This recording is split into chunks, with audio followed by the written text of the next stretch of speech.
भारत में हमारी आपकी जान बहुत सस्ती है। जी हां, हम ऐसा क्यों कह रहे हैं? क्योंकि हाथरस में जो भगदड़ मचा और उसमें 122 लोगों की जान गई, ये कोई पहला और नया हादसा नहीं है। जी हां, भारत के विभिन्न राज्यों में ऐसी भगदड़ से जानें कई बार जा चुकी हैं। हर बार हम ये कहते हैं कि अब से ऐसी घटनाएं नहीं होंगी, लेकिन फिर भी घटनाएं घटती हैं। क्यों घटती हैं? क्योंकि हम कार्रवाई के नाम पर सिर्फ लीपापोती करते हैं। और देखिए, इस बार भी ऐसा ही हो रहा है। इस बार भी जब हाथरस में घटना घटी है, आयोजकों पर एफआईआर नहीं किया गया है, प्रशासन को लपेटे में नहीं लिया गया है, क्योंकि जबकि सबसे ज्यादा जिम्मेदार अगर कोई है तो प्रशासन है। क्योंकि जितनी संख्या जाने के लिए अनुमति थी, उससे दुगुना तिगुना संख्या में वहां पर सत्संग सुनने के लिए लोग गए थे और उसके बाद भी सत्संग रोका नहीं गया, जारी रहा। कोई अनाउंस करने वाला नहीं था, प्रशासन रोकने वाला नहीं था। देखिए, इसी बीच नेताओं के फेसबुक पर और एक्स पर ट्वीट भी आने शुरू हो गए हैं।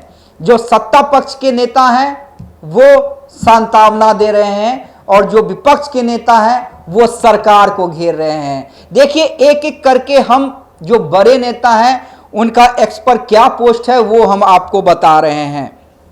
देखिए, अगर बिहार की बात करें तो बिहार से तेजस्वी यादव ने लिखा है, सत्संग के दौरान उत्तर प्रदेश के हाथरस में हुई भगदड़ की दुर्भाग्यपूर्ण घटना में सैकड़ों श्रद्धालुओं की मृत्यु की खबर सुन व्यथित हूं।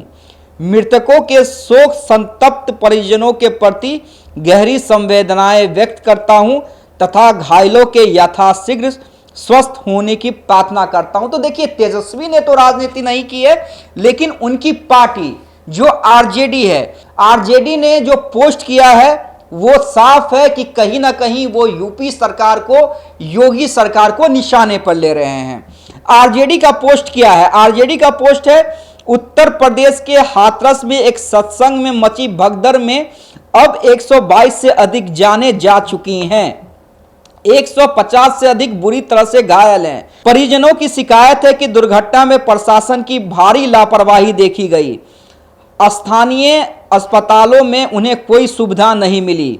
भाजपा अपने राजनीतिक स्वार्थ के लिए धार्मिक भावनाएं तो भड़काती हैं, पर श्रद्धालुओं के लिए सुविधा या उनकी सुरक्षा की भाजपाइयों को कण भर भी चिंता नहीं होती है।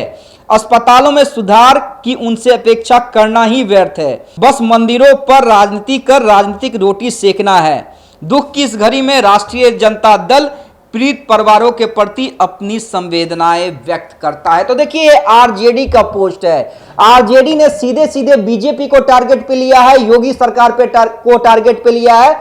जिस तरह से अस्पतालों में सुविधा घायलों को नहीं मिल रही है, हालांकि योगी ने खुद जाकर मुलाकात की है। इसी बीच अखिलेश यादव जो सपा प्रमुख है, उन्होंने भी पोस्ट किया है, हाथरस हादसे की दुखद सूचना मिली है, सभी मृतकों को श्रद्धांजलि। इस तरह के आयोजन में हुई मानवीय भूलों का आकलन करने की आवश्यकता है और भविष्य में सबक लेने की एक गहन जांच और उसके आधार पर की गई कार्रवाई भविष्य में ऐसे हादसों की पुनरावृत्ति को रोक सकती है। लेकिन देखिए, इसी बीच चिराग पासवान जो मोदी सरकार में मंत्री हैं, एलजेपी-आर के सुप्रीमो हैं, उन्होंने भी पोस्ट किया है, दुख जताया है। क्या कह रहे हैं चिराग पासवान, वो हम आपको बता देते हैं। चिराग पासवान कह रहे हैं कि उत्तर प्रदेश के हाथरस में भगदड़ मचने की घटना में लोगों की मृत्यु का समाचार सुनकर स्तब्ध हूं। हादसे में घायलों के समुचित इलाज के लिए राज्य सरकार के साथ भारत सरकार से लगातार संपर्क में हूं। पीड़ित परिवारों के साथ सरकार मजबूती से खड़ी है। मैं मृतकों के शोकाकुल परिजनों के प्रति अपनी गहरी संवेदनाएं व्यक्त करता हूं। ईश्वर सभी पुण्यात्माओं को शांति एवं घायलों को शीघ्र स्वास्थ्य लाभ दे, यही कामना करता हूं। तो देखिए, तमाम जो 4 बड़े नेता हैं, 3 बड़े नेता और एक आरजेडी के ऑफिशियल हैंडल से ये पोस्ट किया गया है, वो हम आपको बता रहे थे। लेकिन मिला जुला के देखिए, कहानी ये नहीं है कि नेता क्या कह रहे हैं। ठीक है, जो सत्ता पक्ष में होंगे वो कहेंगे कि हम लगातार परिजनों के संपर्क में है, प्रशासन से बातचीत कर रहे हैं, मुख्यमंत्री लगे हुए हैं। हमने देखा कि कल से योगी कितने एक्टिव हुए हैं। चिराग पासवान भी कह रहे हैं हम भारत सरकार और राज्य सरकार दोनों के संपर्क में है। वहीं तेजस्वी यादव और अखिलेश यादव निशाना साध रहे हैं, जो अस्पतालों में समुचित व्यवस्था नहीं है उस पर सवालिया निशान उठा रहे हैं। लेकिन सवाल यही है कि हम समुचित व्यवस्था क्यों नहीं करते हैं इस तरह के आयोजनों में। पटना में भी हमने देखा है, आप याद कीजिए छठ की वो शाम जब गांधी मैदान में भगदड़ मची थी, और किस तरह से भगदड़ मची थी, कितनी जाने गई थी। मैं खुद उस समय मौजूद था, वहां रिपोर्टिंग कर रहा था, मेरे आंख से आंसू निकल रहे थे। लेकिन आप समझिए, जब मेरे आंख से आंसू निकल सकते हैं तो अपनों का क्या होगा, जो अभी लाशें गिन रहे होंगे, अपनों की लाशें गिन रहे होंगे, उनका क्या हो रहा होगा, जिन्हें यह नहीं पता होगा कि कोई उनका अपना मर चुका है या इलाज हो रहा है। यानी कई लोगों को अभी पता ही नहीं है कि उनके परिजनों का क्या हुआ, उनका क्या होगा। ऐसी घटनाएं कब रुकेंगी? और वो तभी रुक सकती हैं जब कठोर कार्रवाई होगी, कठोरतम कार्रवाई होगी, दोषियों को छोड़ा नहीं जाएगा। और ऐसा फिलहाल इस केस में भी दिखता नजर नहीं आ रहा।